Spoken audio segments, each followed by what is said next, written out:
YouTube, what the crap's going on? HeirofCarthage here, and we're going to take a look at the free LC faction that was released alongside the Empires of Sand DLC that is now available on Total War Attila. So let's check out this faction. So we go to the old Grand Campaign under Desert Kingdoms. Again, they are the free faction, the Lakhmids here. They have a hard start position, and it's because you're going to start, I think you start as a client state of the Sassanids, if I understand it right.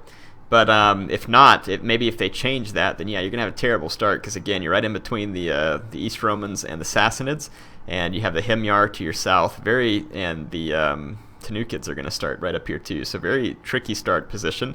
They have the same traits as all the other desert factions. I've mentioned these in all my other videos. That plus 15 melee attack in the desert is crazy stuff. Subsidized peace, so plus 500 wealth per turn while at peace with the Sassanids. That's interesting. So they're going to pay you every turn to stay at peace, and you get increased replenishment, quite a bit increased replenishment inside a settlement for all forces. So interesting traits there, not the craziest ones that I've seen yet, but yeah, just kind of an interesting start position that they end up in. If we go to the custom battle and take a look at some of their units, so here are the Lakhmid units. Desert Chieftain and Warlord the same. Their special unit is a King's Radif. It is a Mace Cavalry. Don't see these guys being particularly useful, to be honest, because mace units in general kind of suck on Attila, unfortunately, which sucks for these guys. Because they have more mace units down here, and it's really too bad that mace units are kind of crummy in my opinion. Again, nothing special in the spear department. You're going to get your interesting units here in the melee infantry. Desert Tribesmen are the same. You get all Rahrain, these guys here. It's a mace unit, you can tell because they have 5 base damage and 20 armor piercing. Good armor piercing, but nothing special out of these guys. Decent as health. Not a whole lot of defense or armor. They do have shield wall, which is going to be nice. And they're disciplined. They have a decent melee attack, but just the mace is probably not going to come over so well. Same thing with these guys with the Noble Rahrain. Shield wall, steady, discipline, encourage, great. It's got all those things. Better armor, much better armor, and in a shield wall, this unit might be pretty darn tough because they have such a high melee attack, but they're going to be better versus armor, so getting hit by a shock infantry is still going to be bad. If you look at these guys, Sanait, or however you pronounce it, Sanait, nice armor piercing damage on these guys. Let's take a look. Holy crap, yeah, well, that's not that great. It's okay, 14, but that's really high attack. Their charge bonus is pretty lackluster, and so is their health. So not really sure how this unit's going to play out because they're not very defensive because they don't have shield wall, but they don't really have a good charge either. They do have a good attack, but what good is it if you can't charge in? Very, very odd unit for me. And then you got the Kushite Shotalai that we've seen on other factions. As far as archers go, you get the Nubians in the desert, and then they have the Kurdish archers. We've seen these guys before, though, I think, with the Sassanids. Very nice melee attack and damage on the Kurdish archers, by the way. Decentish health, even, afterwards. Rapid advance, precision shot. Very expensive for an archer unit, though. Very expensive. They have access to Armenians Slingers, which is pretty cool. This is a fun unit for the Sassanids that's now also available to the Lakhmids. Camel Warriors, Arabic Horsemen, Lakhmid Scouts we've seen before in the Sassanid roster, Desert Raiders we've seen before, Camel Warriors we've seen before. Here's where it gets a little bit new. All Dosser, Cavalry, I'm not sure exactly how that goes. This is actually a very good anti-cav unit. 750 though is quite expensive, but 59 attack, 32 damage because they carry a spear, 279 health is pretty good. And it scares other units, and it has the scare ability as well, so you could potentially cause routes on cavalry units that don't have great morale, but this unit itself does not have very good morale for such a expensive cav unit. Mounted Shotalay, we've seen these guys before. Again, they carry a variant of a sword, not a spear. Be careful of that. And then we've got all Shaba cavalry here. Looks like it's going to decent armor piercing damage, but it's also going to be some type of sword. Nice health on this unit, but probably not going to be very good against other cavalry would be my guess. Doesn't look like it. As far as shock cavalry, you get Camel Lancers and the Wadai, however you pronounce these guys. Nothing special here. It's a heavy shock cav, 750 talents. Not real great at anything. The health is okay, charge bonus is okay. Nothing special with this unit. Rapid advance though, interesting. Not going to see that on a lot of other shock cavalry. Nothing special with these javelin either. Pretty so-so free faction here. Obviously, they'd rather you buy the other ones, but you get something, and you get a desert faction here for free.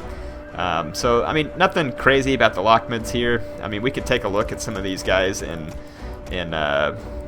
defensive wall to see if they actually perform okay. Take a look at the King's Redif, and let's take a look at these cavalry units. So what we'll do is I'll go over here to the Alani, and this will be interesting. Let's get a few of these infantry, and then let's throw in a few Agathyrsi warriors just to see what do I got here. 1, 2, 3, 4, 5, 6. 1, 2, 3, 4, 5, 6. So that'll kind of give us a little bit of the variety there. Let's throw the Alani general in, and then let's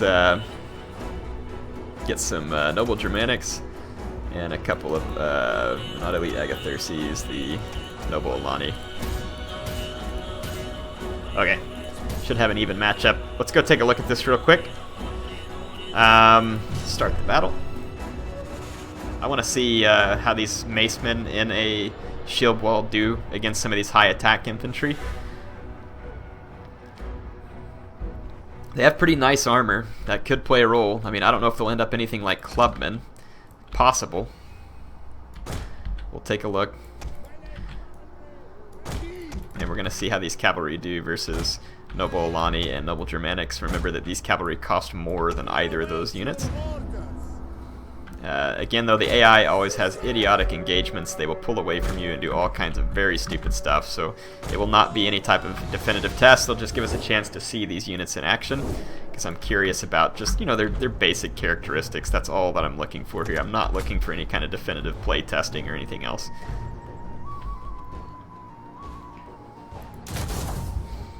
Okay, get all those guys in a shield wall. I'm just going to fast forward, let the AI attack me. I'd like for their guys to charge me in the center so I can get a look at how these infantry do in a shield wall. You can see them up close here. Nice armor. Cool looking units armed with their mace. Look nice in shield wall. Okay. I'm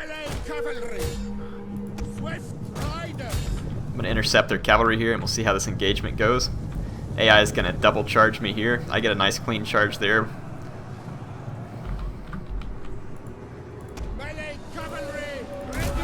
I can scare both those units, so I'll do so. I got charged over here without counter-charging. We'll see how my infantry does in the center here. We got some Agathyrsi warriors. They actually whiffed their javelin throw. There they go. Let's see them charge in here. Gonna get quite a few kills on the charge. All my guys lining up defensively, so we'll see how they hold up against all this infantry attack. Cavalry-wise, my guys did fine. The AI pulled away from me, though, and brought in some Sarmatian warband. We'll lure them back into my infantry. Let's see how my infantry's holding up against Agathyrsis. Not so good at first, but better now. Alani General's going to charge into the back. Their own men. Typical AI behavior. Let's see, over here, more Agathyrsis. My guys are doing better now, like later in the fight, obviously off the charge. You expect the Agathyrsis to get beat up, and they do. On a wider charge, though, because the AI was kind of blobbed up, on a wider charge, you might be able to wipe out these guys. But, I mean, when it looks like as the fight protracts and goes longer, you're going to see your guys starting to get more kills. Now, Agathyrsis are low armor, and Sarmatian Warband have pretty solid armor, actually. So, I would think that the Noble Ahrarain trade better with the Sarmatian Warband than they do the Agathyrsis. And they're holding off here. They held off against the Agathyrsis. They got 2 units against them here. So it looks like a pretty tough unit when in shield wall. So could potentially be viable if you're in shield wall. These guys are going to do horrible outside of shield wall, though, would be my guess. And they're also not going to be good versus cavalry. Looks like the cavalry units, though, I got charged over here and still getting a lot of kills. I don't know if the AI has pulled away from me or not. Let's take a look at these cavalry up close. Cool looking cavalry for the Lakhmids here. They're interspersed with the Germanic something-something cab over here. At least it's not Germanic something-something units. I mean, that is so nice just to not have that. Yeah, look at this. These units hold up very well after charges in the shield wall. Very well indeed. So that'll give you an idea of what the Lakhmids are good for. So the mace units could be decent in Shield Wall. I didn't test the cheaper one. This is against the AI. The AI does not spread out and charge you properly, all that other kind of stuff, so keep all that in mind. Just trying to give you a little bit of an idea what these units may be good for, and you can translate that to campaign too, based on me talking about the multiplayer, I think, because campaign obviously plays differently. You can play it a little more how you want because the AI is not smart enough to easily overcome certain tactics. Hope y'all enjoyed a look into all these factions. Overall, very pleased with this DLC. I think it's gonna be a lot of fun and enjoyable. Go check it out. I think this one's worth your while. You get 3 factions that are very different, very fun, for a relatively low price, in my opinion. HeirofCarthage signing off for now.